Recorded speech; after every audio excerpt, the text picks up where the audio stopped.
অসংখ্য ধন্যবাদ স্টুডেন্ট সাহান মন্ডল মহাশয় 990 চ্যানেলের ভিডিওটি ক্লিক করার জন্য। স্টুডেন্ট, এখন আমি তোমাদের ক্লাস 5-এর বাংলা সাবজেক্টের 2026 সালের যে দ্বিতীয় ইউনিট টেস্ট পরীক্ষা নিয়েছে 30 নাম্বারের। তো দেখো, স্কুল হচ্ছে খলিশানি জাতীয় বিদ্যাপীঠ হাই স্কুল। তো যেই স্কুলই হোক না কেন, তোমরা যে স্কুলে পড়ো সেই স্কুলের ক্ষেত্রেও ক্লাস 5-এর যে দ্বিতীয় ইউনিট টেস্ট পরীক্ষা হবে, সেক্ষেত্রে দেখো এই প্রশ্নগুলোও তোমাদের খুবই ইম্পর্টেন্ট আছে।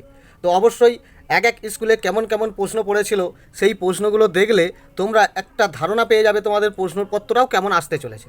ওকে, তো দেখো এখানে যে স্কুলের স্যার ক্লাস 5-এর ছেলেদের কত ফ্রিতে নাম্বার দিয়েছে, দেখো কত সোজা কোশ্চেনগুলো ফেলেছে, তো দেখলে বুঝতে পারবে। তো দেখো, ভিডিও শুরু করার আগে তোমাদের রিকোয়েস্ট, একটা লাইক করে দিও আমার উৎসাহ বাড়ানোর জন্য। ওকে, তো দেখো এক একটা বলছে, বৃষ্টি পড়ে টাপুর টুপুর কবিতাটি কবির নামসহ প্রথম 8 লাইন লেখো। প্রথমেই বুঝতে পারছো এখানে যে 5 নাম্বারটা দিয়েছে এটা তোমাদের একদম ফ্রিতে দিয়ে দিয়েছে। বৃষ্টি পড়ে টাপুর টুপুর এই কবিতাটি প্রথম 8 লাইন মুখস্থ লিখতে পারলেই 5 নাম্বার। ওকে, তো আশা করি তুমি ক্লাস 5-এ পড়ো, এটা 8 লাইন মুখস্থ লেখা তোমাদের কাছে কোনো ব্যাপার নয়। যে লিখতে পারবে না সে কিন্তু জেনে নাও কতটা দুর্বল আছো পড়াশোনায়। তোমাকে অবশ্যই ভালো করে রিডিং পড়ে পড়াশোনাগুলোকে আরও হাতে ধরে নিতে হবে, ক্যাচ করে নিতে হবে। তাই তোমাদের এই উত্তরগুলো আরও সহজ বলে মনে হবে। ওকে, এমনিতেই এই প্রশ্ন সোজা, যদি তোমার এরপরেও কঠিন মনে হয় তাহলে তুমি বুঝতে পারবে কতটা দুর্বল। তোমাকে অবশ্যই বাড়িতে বসে ভালো করে পড়াশোনা করে নিতে হবে, যাতে তুমি ক্লাস 6, 7, 8, 9 উঁচু ক্লাসে যখন উঠবে তোমার আরও পড়াশোনাটা ইজি হয়ে যাবে এবং পড়াশোনায় কী বলতে চাই সহজে তুমি ক্যাচ করে নিতে পারবে। তা নাহলে যতই তুমি মাস্টারের কাছে পড়ো না কেন, তুমি কোনো পড়াশোনা শিখতে পারবে না। অর্থাৎ তোমাকে বাড়িতে বসে আগে প্রস্তুত করে নিতে হবে, প্রিপারেশানটা শক্তিশালী করে নিতে হবে, যাতে তুমি পড়াশোনাটা স্যার কি বলতে চাইছে খুব সহজেই ক্যাচ করে নিতে পারো। ওকে, সেক্ষেত্রে তোমাকে কি করতে হবে, বাড়িতে বসে আগে বইগুলোকে ভালো করে রিডিং পড়ে পুরো থরলি সুন্দরভাবে বারবার ধরে পড়াশোনাটা করতে হবে। ওকে, তো আশা করি অবশ্যই তোমরা আজ থেকেই ভালো করে পড়াশোনা করবে, যাতে তোমরা উঁচু ক্লাসে ভালো করে পড়াশোনাটা করতে পারো। আর একটু যদি নেগলেক্ট করে ফেলো তাহলে তুমি উঁচু ক্লাসেও দুর্বল থাকবে, আর এখনও তো তুমি দুর্বল থাকবেই। তো অবশ্যই নিজের ভালোটা বোঝো, নিজে এইটা ভালো করে পড়াশোনা করার চেষ্টা করো। ওকে, তো দেখো কবিতাটি, দেখো 80 পাতাতেই এই কবিতাটি আছে। কি বৃষ্টি পড়ে টাপুর টুপুর, এই কবিতার নামটা লিখতে হবে, কবির নাম রবীন্দ্রনাথ ঠাকুর। আর এখানেই দেখো প্রথম 8 লাইন, এখান থেকে 4 লাইন, আবার এখানে দেখো ঠং ঠং বলে এই 4 লাইন, অর্থাৎ টোটাল 8 লাইন মুখস্থ লিখতে হবে। দেখো এটা কোনো ব্যাপার, সহজ ব্যাপার। ওকে, এরপর দেখো 2 নম্বর দাগের যে কোশ্চেনগুলো আছে, কি বলছে, নিচের প্রশ্নগুলির উত্তর দাও। প্রত্যেকটা দেখো 1 নম্বর মানের, অর্থাৎ এই লাইনগুলো তুলে এই যে কে, এই কে এর জায়গায় উত্তরটা বসিয়ে দিতে হবে। ওকে, কি বলছে, ভগবানের কাছে যাওয়ার জন্য ব্যাঙের প্রথম সঙ্গী কে হয়েছিল। তো এটা লিখবে যে ভগবানের কাছে যাওয়ার জন্য ব্যাঙের প্রথম সঙ্গী হয়েছিল মৌমাছি। কে? মৌমাছি হয়েছিল বলে এটা দাঁড়িয়ে হয়ে যাবে। ব্যাস, অর্থাৎ বানান ভুলেরও কোনো জায়গা নেই, এখান থেকে পুরো হুবহু দেখবে কে এর জায়গায় মৌমাছি লিখে দেবে। ওকে, এটা কোন গল্প থেকে আছে? পাহাড়িয়া বর্ষার সুরে। আশা করি এটা ভালো করে তুমি পড়েছো, বুঝেছো।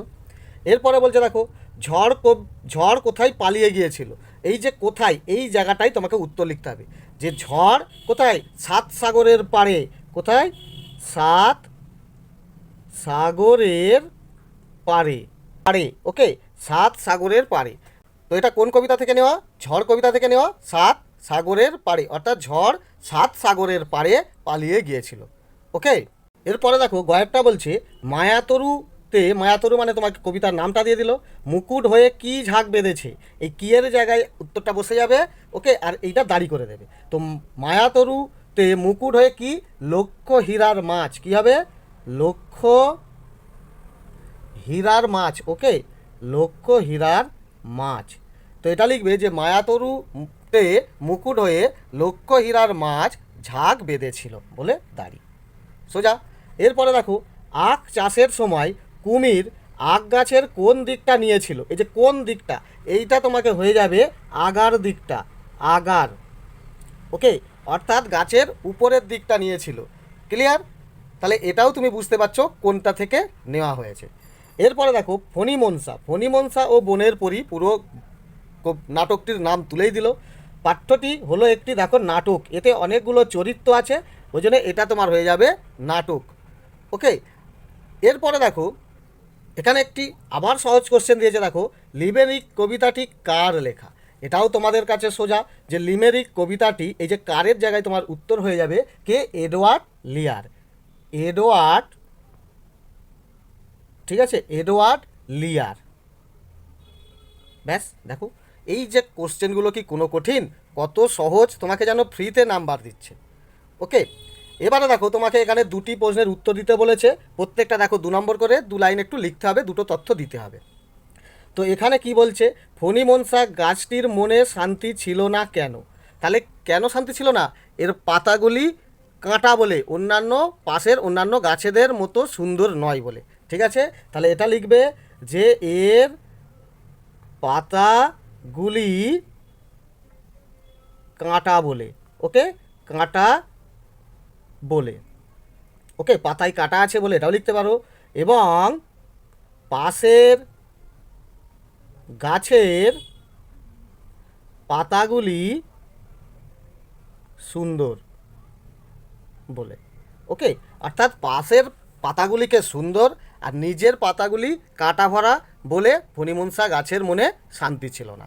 দেখো, এই যে উত্তরটা পুরো হুবহু লিখতে হবে তা নয়, এই তত্ত্বটা তুমি তুলেছো কিনা দেখবে, ব্যাস। অর্থাৎ পাশের পাতাগুলি সুন্দর আর ফণিমনসা গাছের পাতাগুলি কাঁটা ভরা বলে।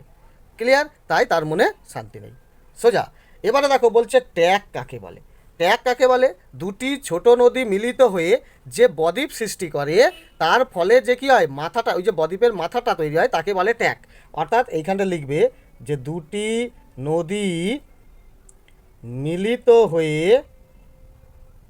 ওকে, দুটি নদী মিলিত হয়ে যে ভূমি, অর্থাৎ ত্রিকোণাকার ভূমি, যে ত্রিভুজ বলে দেবে, যে ত্রিভুজের মতো ভূমি তৈরি হয়, তার মাথাকে ট্যাগ বলে। ওকে, ট্যাগ বলে। অর্থাৎ মধু আনতে বাঘের মুখে, এই গল্পতে দেখবে আছে। অর্থাৎ দেখো এইরকম এদিক দিয়ে একটা নদী আসছে এবং দেখো এদিক দিয়ে একটা নদী আসছে, এসেই মিলিত হয়েছে। এই যে এখানে যে একটা বদ্বীপের মতো একটা যে ভূমি তৈরি হচ্ছে, এর এই মাথাটাকে বলা হয় ট্যাগ। সোজা। এরপরে কি বলছে দেখো, আমার মনে হয় ঝড় সম্পর্কে কবির কি মনে হয়। এইটা ঝড় কবিতা থেকে বলেছে। দেখো কি মনে হয়েছিল, দেখো এই দুটো লাইন শুধু লিখলেই তোমার হয়ে যাবে। দেখো দেখো এখানে দেখতে পাচ্ছ, আমার মনে হয় কাদের যেন ছেলে কালির দোয়াত কেমন করে হঠাৎ দিল ফেলে। অর্থাৎ এইটুখানি তুললেই হবে যে ঝড় কবিতায় কবির মনে হয় যে কাদের যেন ছেলে কালির দোয়াত কেমন করে হঠাৎ দিল ফেলে। ব্যাস। এরপরে দেখো কিছু গল্প বই থেকে এই কোশ্চেনগুলি আছে। এই গল্প বই অনেক স্কুলে অনেক রকমের, কারো কারো কোনো গল্প বইটা মিলতে পারে, তবে বেশিরভাগ ক্ষেত্রেই মিলবে, যেহেতু এটা ওয়েস্ট বেঙ্গলেরই শিক্ষা দপ্তরেরই একটা সিস্টেম। ওকে, তো দেখো কি বলছে, নীলকণ্ঠ কি করেছেন। নীলকণ্ঠ দেখো পৃথিবীকে নির্বিষ করেছে, পৃথিবীকে নির্বিষ করেছে। ওকে, নির্বিষ করেছে। তাহলে সোজা, নীলকণ্ঠ মানে শিব।